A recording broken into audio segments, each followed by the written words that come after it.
అంటే మీకు మామూలుగానే ఈ బిఎడ్ ఇదంతా ముందు నుంచే ఉందా, ఎట్లా ఉందా, లేకపోతే ఈ పాత్ర కోసం పెంచారా? ప్రత్యేకంగా ఏం పెంచలేదండి. ఎందుకు అంత భయపడాలి? ఒక సినిమాలో చేసేటప్పుడు ఈ సినిమాకి భయపడ్డారు, రేపొద్దున ఇంకో అవకాశం వస్తుంది దానికే భయపడ్డారు. వేరే మూవీ వచ్చింది, ఎన్నిటికి భయపడతారు మీరు? 30 గ్రామాల సంబంధించిన అదే సార్ అనేది. ఇప్పుడు మీకు గుడి కోసం ఇచ్చిందైనా, రోడ్డు కోసం ఇచ్చిందైనా, దేనికోసం ఇచ్చింది, అది ఒక రైతు భూమే కదండి. కొడాలి నాని గారు ఆయన మాట్లాడే తీరు, చాలామంది ఆయన భాషని ఆక్షేపిస్తూ ఉంటారు. నీ అమ్మ మోడీ చెప్తారా, బయటకు పో. Welcome to our channel. నేను యజ్ఞమూర్తి. ఇప్పుడు మన ముందు రాజధాని ఫైల్స్ సినిమాలో కొడాలి నానిని పోలినటువంటి పాత్రను చేసిన నటుడు ఉన్నారు, ఆయన వర్మ. సో ఈరోజు రాజధాని ఫైల్స్ మన ముందుకు వచ్చింది. ఆంధ్రప్రదేశ్లో కొన్ని న్యాయపరమైన ఇష్యూస్ ఎదుర్కొంటున్న ఆ సినిమా మిగతా ప్రాంతాల్లో, తెలంగాణ సహా మిగతా ప్రాంతాల్లో ఈరోజు రిలీజ్ అయింది. సో ఈ సినిమాకు సంబంధించి ఆ పాత్ర ఆయన్ని ఎలా వరించింది, ఆ పాత్ర పోషణకు ఆయన ఏం చేశారు, అలాగే ఆయన సినిమా ప్రయాణం ఎలా సాగుతూ వచ్చింది అన్న విషయం ఆయన అడిగి తెలుసుకుందాం. నమస్తే వర్మ గారు. నమస్తే అండి. సో యంగ్ మీరు అంటే మీరు చేసిన పాత్రతో పోలిస్తే ఇంకా మీరు చాలా యంగ్ అనే చెప్పాలి. అవునండి. సో మనకు తెలుసు, అవును, ఈరోజు రాజధాని ఫైల్స్ అంటే అమరావతి ఏదైతే రైతులు త్యాగం చేసి తమ భూముల్ని రాజధాని కోసం చాలామంది తమ జీవితాన్ని కోల్పోయారు. అవునండి. అలాగే కొంతమంది తమ పిల్లల భవిష్యత్తును కోల్పోయారు. సో అలాంటి దానికి సంబంధించి పెనవేసుకున్నటువంటి అంటే భూమికి రైతుకు మధ్య ఉండే అవినాభావ సంబంధం నేను విడమర్చి చెప్పక్కర్లేదు. అవునండి. అలాంటి దాన్ని తీసుకొని ఈరోజు వాళ్ళ పరిస్థితి ఎలా ఉంది? ఎందుకంటే ప్రభుత్వం మారిన తర్వాత, గత ప్రభుత్వంలో వాళ్ళు భూములు ఇచ్చారు, ప్రభుత్వం మారిన తర్వాత వాళ్ళ యొక్క ఏదైతే త్యాగం ఉందో, అలాగే వాళ్ళు ఏవైతే కలలు కన్నారో అవన్నీ కూడా తారుమారైపోయిన సందర్భం. అవునండి. సో దాన్ని బేస్ చేసుకొని భానుశంకర్ తనే కథ రాసుకొని తనే డైరెక్ట్ చేశాడు. పర్టికులర్గా క్యారెక్టర్ ఏదైతే ఉందో మీరు చేసినటువంటి పాత్ర, సో దానికి ఏ పాత్రకి నేను గమనించినంత వరకు పేర్లు లేవు, పాత్రలకు పేరు పెట్టాల. కానీ అసెంబ్లీలో మీరు మాట్లాడిన ఆ డైలాగు, అలాగే ఒక పాట మీ మీద దాంట్లో తీసింది గుడివాడ క్యాసినో అని చెప్పేసి, ఇవన్నీ కూడా మనకి తెలియజేస్తున్నాయి మీరు ఏ క్యారెక్టర్ చేశారనేది. సో కొడాలి నాని క్యారెక్టరే మీరు చేసినట్టుగా మేమైతే అర్థం చేసుకున్నాము. సో మీరు ఈ పాత్రకి, ఎందుకంటే మళ్ళీ మీరు రామ్ గోపాల్ వర్మ గారి వ్యూహంలో కూడా సేమ్ క్యారెక్టర్ చేశారని మాకు చూస్తే తెలిసింది.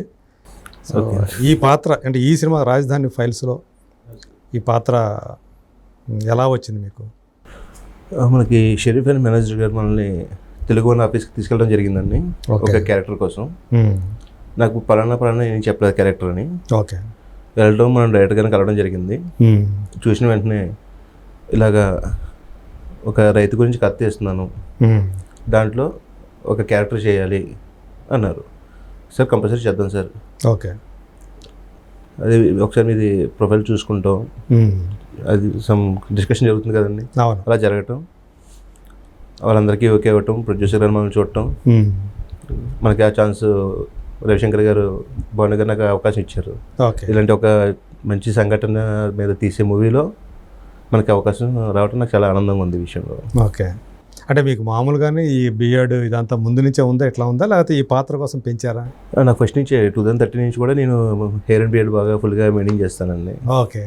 సో కరెక్ట్గా క్యారెక్టర్ కూడా యాప్ట్గా సరిపోయింది. మీరు దీనికోసం ప్రత్యేకంగా ఏం పెంచలేదండి నేను. సో అంటే మీ ఏదైతే ఆహారం ఏదైతే ఉందో, రూపం ఏదైతే ఉందో అదేం మార్చుకోవాల్సిన అవసరం లేదండి, ప్రధానంగా ఫేస్లో. అవునండి. ఓకే.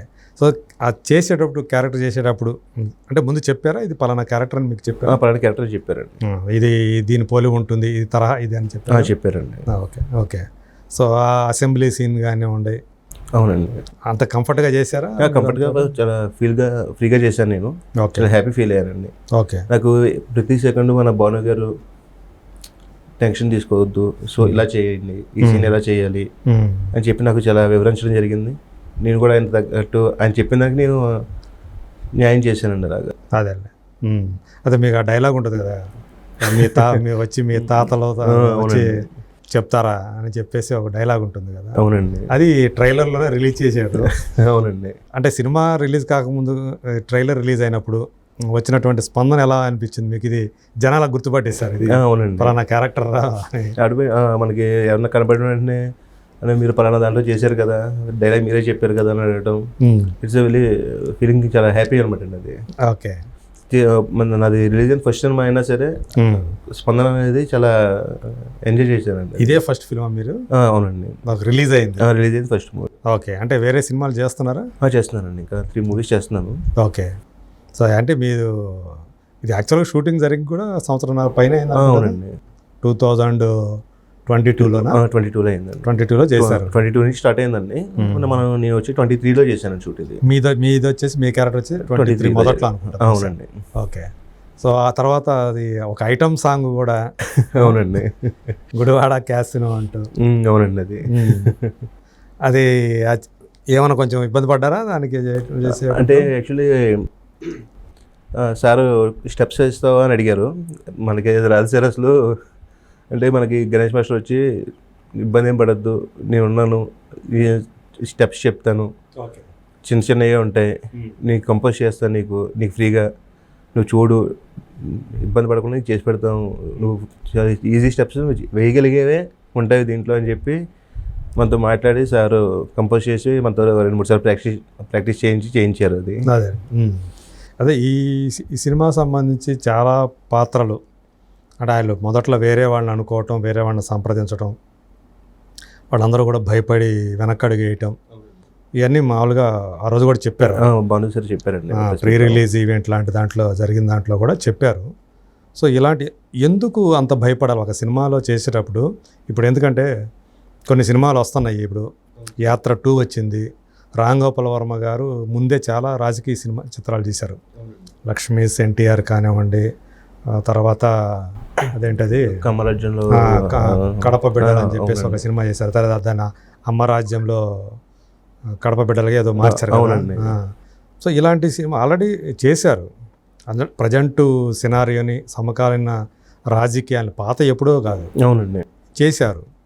సో అలాంటిటప్పుడు ఎందుకు భయపడుతున్నారు? ఎందుకు ఇది చేసినప్పుడు మీ దృష్టిలో? సార్ ఇప్పుడు మన విజయ్ గారు వినోద్ గారు చెప్పారు కదండి, ఒక క్యారెక్టర్ అనేది మనకు అవకాశం వచ్చినా మనం చేయాలండి. అది మనం చేయలేదు అనుకోండి, అది ఫేడ్ అవుట్ అవ్వచ్చు, ఫేడ్ ఇన్ అవ్వచ్చు అండి. అది మనం దానివల్ల మనం వృద్ధి చెందవచ్చు, వృద్ధి చెందకపోవచ్చు. ఓకే. మనం చేయకపోతే దాన్ని వేరే వాళ్ళు చేసే అవకాశం ఉంది కదండి. ఖచ్చితంగా చేస్తారు కదా, ఒక భయపడిపోయినా ఇంకొకటి చేయడానికి అంతే. మనం చేయకపోతే వేరే వాళ్ళు చేస్తారు, వాళ్ళు చేయకపోతే చేయడం అనేది ఆగదండి ఏదైనా. అవును. సో మనకు వచ్చిన అవకాశాన్ని కంపల్సరీ సద్వినియోగం చేసుకోవాల్సిందే అండి అది. అదే. సరే ఇప్పుడు భయపడ్డారండి, ఈ సినిమాకి భయపడ్డారు, రేపొద్దున ఇంకో అవకాశం వస్తుంది, దానికే భయపడ్డారు, వేరే మూవీ వచ్చింది, ఎన్నిటికి భయపడతారు మీరు? అదే. ఎంతకాలం భయపడితే వెళ్ళాలి మనం? ఫోన్ వచ్చింది అనుకోండి, సార్ నేను యాక్టర్ని చేశాను సార్, సో వాట్, అక్కడితో అయిపోయింది కదండి, అంతే. అవును. అదే దీంట్లో కూడా కొంచెం బలమైన డైలాగులు ఉన్నాయి. అవునండి. అంటే అసెంబ్లీలో ఎలాంటి సంభాషణలు మాట్లాడుతున్నారు, ఒక దేవాలయం లాంటి అసెంబ్లీలో దాన్ని దాని ఉద్దేశం ఏదైతే ఉందో, అంటే ప్రజలకు సంబంధించినటువంటి అంశాల మీద చర్చలు చేసే, బిల్లులు చేసేటువంటి ఒక మంచి స్థలం అది. అవునండి. మంచి చోటు. సో ఆ చోటులో కూడా దొమ్మీలు జరుగుతున్నాయి, బూతులు తిట్టుకుంటున్నారు, బండబూతులు తిట్టుకుంటున్నారు. అంటే ప్రజాప్రతినిధులుగా ఉండేవాళ్ళు, నలుగురికి ఆదర్శంగా ఉండాల్సిన వాళ్ళు. అందులో ప్రధానంగా కొడాలి నాని గారు, ఆయన మాట్లాడే తీరు, చాలామంది ఆయన భాషని ఆక్షేపిస్తూ ఉంటారు. సో మీకు వ్యక్తిగతంగా కొడాలి నాని గారి మీద ఎటువంటి అభిప్రాయం ఉంది? అసలు నేనంటూ మాది మీకు తెలిసిన విషయమే, నేను ఆయనకి నియర్గా ఉండేవాడిని. ఎవరికి? కొడాలి నాని గారికి మాకు పక్క డిస్ట్రిక్ట్సే కాబట్టి మేము చూస్తాం, భీమవరం దగ్గర. అవునండి. ఓకే. చూస్తూనే ఉంటాం కాబట్టి మాకు పర్టికులర్గా అంటే ఆయన లాంగ్వేజ్ అంతే కాబట్టి మాకు పర్టికులర్గా ఎప్పుడు అనిపించలేదండి. ఇంకా ప్రెస్ మీట్ ఈ మనిషి ఇంతే, ఈ ధోరణి ఇంతే అని అనుకుంటా ఉంటారు. లేదండి. ఇప్పుడు ఆయన మాట్లాడేది ఏంటంటే, ఇప్పుడు ఒక్కొక్క ఊరికి ఒక్కొక్క స్లాంగ్ ఉంటుందండి, ఒక్కొక్క మాట్లాడే ఉద్దేశం ఒక్కొక్కలాగా ఉంటుంది. మనం ఏదైతే చెప్తున్నాం అండి, మనం చెప్పేది అవతలకి అర్థం అవ్వాలి తప్ప తీసుకునే వాళ్ళు ఎన్ని రకాలుగా తీసుకోవచ్చండి. అవును. వాళ్ళు ఏంటంటే మాట్లాడేటప్పుడు కొంచెం హార్ష్గా మాట్లాడతారు. నాకేంటి, ఎందుకు అనే క్వశ్చన్ మార్క్ టైప్లో మాట్లాడటం వల్ల ఆయన మాట్లాడి ఏ మాట అయినా సరే మనకి అది వేరే విధంగా అర్థమవుతుంది కంపల్సరీ అండి. కానీ ఆయన మన బూతులు లాంటివి ఉపయోగించడం మనకు తెలుసు కదా, ఆయన చూస్తున్నాం కదండి ఛానల్స్ అన్నిట్లో. అవును, ప్రెస్ మీట్లో వాటిలో మాట్లాడినప్పుడు అన్నీ చూస్తున్నాం కదండి అది. ఓకే, అంటే ఇప్పుడు మీరు అది ఆయన ఎలా మాట్లాడతాడో తెలుసు మీకు. అవునండి. సో దానికి తగ్గట్లుగానే ఇందులో మీ డైలాగులు ఏవైతే మాట్లాడారో ఒక 2-3 డైలాగులు. అవునండి. అసెంబ్లీలో మాట్లాడేది అలాగే ఉంటుంది కదా. అవును. అది పట్టుకున్నారా? అట్లా పట్టుకొని అంటే ఆయన ఎలా మాట్లాడతాడో ఆ స్లాంగ్ అది చూసే దాని తగ్గట్టుగానే మీ మాడ్యులేషన్ చెప్పారు. మాడ్యులేషన్ చేసుకున్నానండి. ఓకే, వీడియోస్ చూసేవాడిని, సార్ని కొడాలని గారి వీడియోస్ చూసేవాడిని. ఓకే, మనం ఆయనలాగా ఇలాగా బాడీ లాంగ్వేజ్ ఇలాగా, మాట్లాడే విధానం ఇలాగా, మనం ఇలా మాట్లాడాలి, మన లిప్సింగ్ ఎలా ఉండాలి, అదేంటే ఆయన మాట్లాడేటప్పుడు కొల్లిన సార్లు ఇలాగ అంటూ ఉంటారు, చెయ్యి ఎటు మూమెంట్ చేస్తారు, ఇవన్నీ అబ్జర్వ్ చేయటం. అదే అంటే అమరావతిని ఇక్కడ ఐరావతి అని మార్చారు. అవునండి, చూసాం.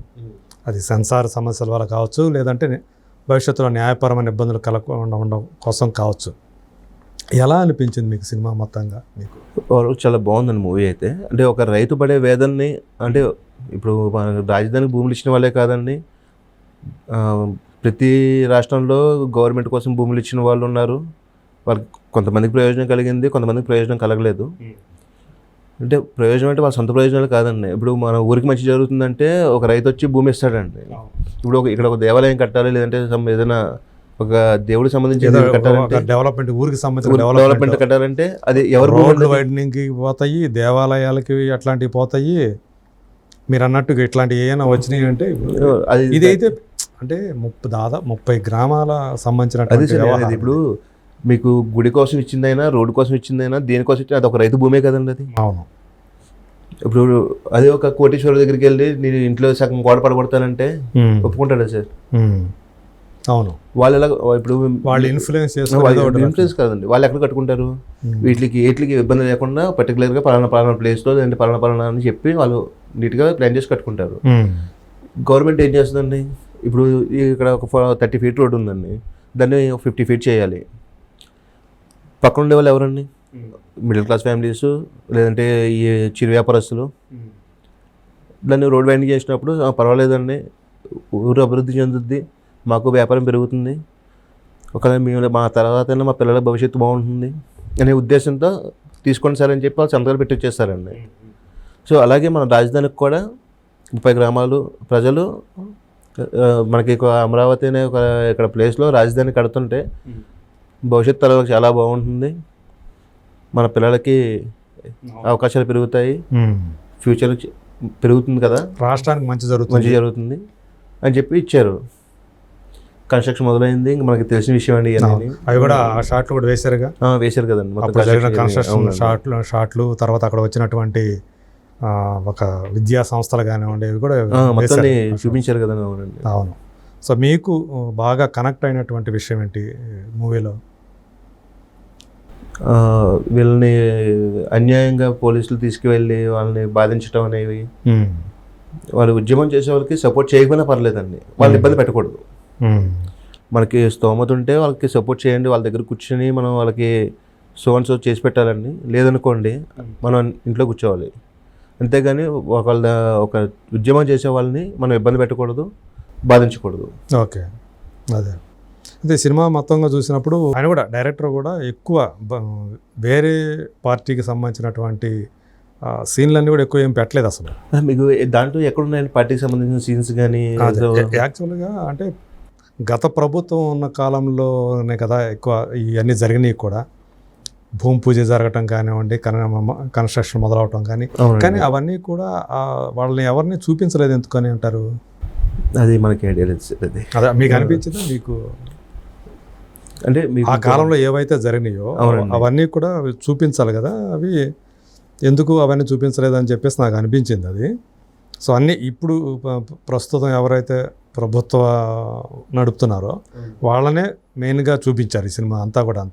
అంటే ఇప్పుడు మనకి ఎప్పుడైతే ఒక సిచ్యువేషన్ జరుగుతుందో అక్కడున్న సమస్య ఎప్పుడు మొదలైందో అప్పుడున్న పరిస్థితుల్లో చూపిస్తారు, కానీ సమస్య అసలు మొదలు ఎప్పుడు ఎవరో చూపించరండి. అదే ఇప్పుడు నేను ఒక 2 ఎకరాలు భూమి ఇచ్చాను అనుకోండి, నేను ఇచ్చింది చూపించరు, రాసింది చూపించరు, తీసుకెళ్ళింది చూపించరండి. దాన్ని ఎప్పుడైతే అక్కడ ఆపేస్తారో దానివల్ల నేను నష్టపోతాను, నేను ఎప్పుడైతే బయటకు వస్తానో బయటకు రావడం కారణం ఏంటి అని అక్కడి నుంచే మొదలు పెడతారు. కానీ ఎవరైనా సరే అండి అదే ముందు నుంచి మొదలు పెట్టారు కదండి కథ అనేది. అందుకని ఆయన కూడా నాకు చూస్తే సినిమాలో చంద్రబాబు నాయుడు క్యారెక్టర్ కూడా అసెంబ్లీలో లాంగ్ షాట్లో అది కూడా బ్యాక్ షాట్ చూపించారు, ఫ్రంట్గా కూడా లేదు ఆర్టిస్ట్ కూడా చూపించలేదు.